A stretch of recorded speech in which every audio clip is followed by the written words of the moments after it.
And when we talk about hope, we must also learn some lessons from this crisis. Why did it have to be so grave? Whose mistakes is the world paying for?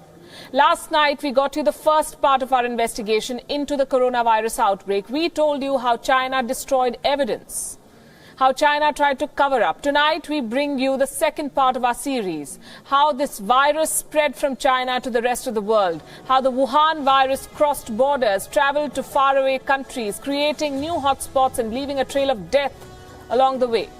Tonight, we can tell you for sure that human carriers from China took this disease around the world. Yes, travel restrictions were imposed, but they came too late. And there's only one reason for this delay: China's attempts to suppress the outbreak, China's resistance to global isolation measures. It slammed countries, remember, that imposed the first travel restrictions. China tried to hide the truth, but here are some facts to challenge the Chinese propaganda. One, the Chinese city of Wuhan is the epicenter of this outbreak. You cannot dispute that. The virus most likely came from a live animal market in Wuhan. And two, the first cases of this virus have been traced back to November last year, close to 4 months ago. China took forever to act. In fact, China acted only when it became impossible to hide the outbreak. It wasted crucial months. The first admission came only in the month of January. The virus was detected in November.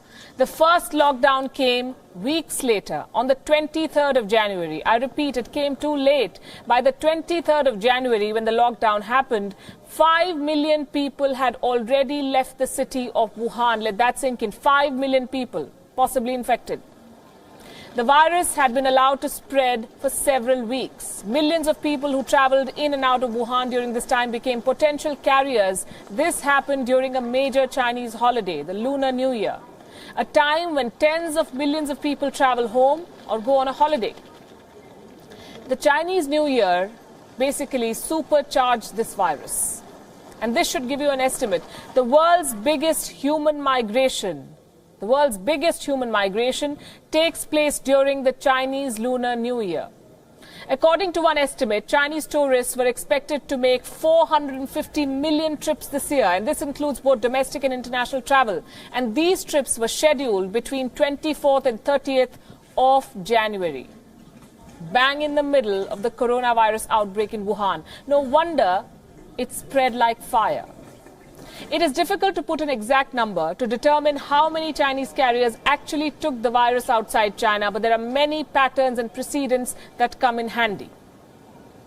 And this, I can tell you, is an informed and well-researched assessment. The Journal of Travel Medicine published a paper in the month of January.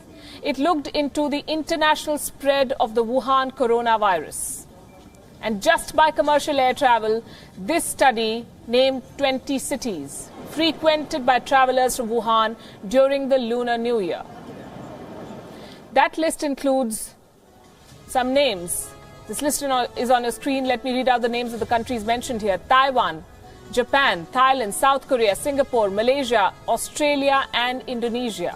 What is common between these countries? All of these countries are now dealing with an outbreak of coronavirus cases. The Chinese took them there.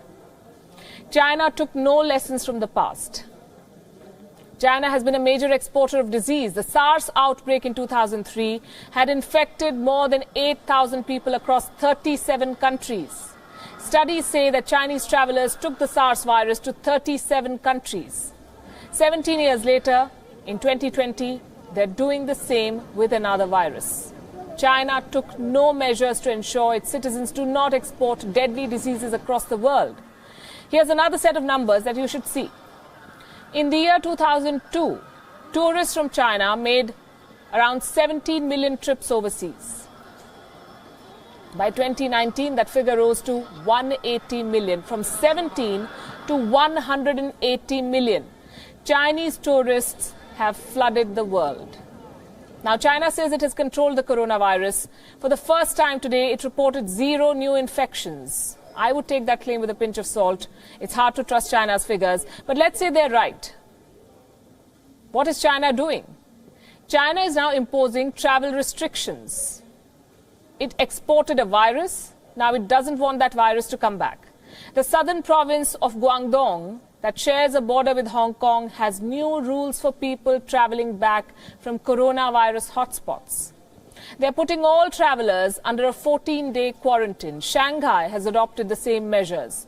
China wants to insulate itself from the scourge that it gave the world.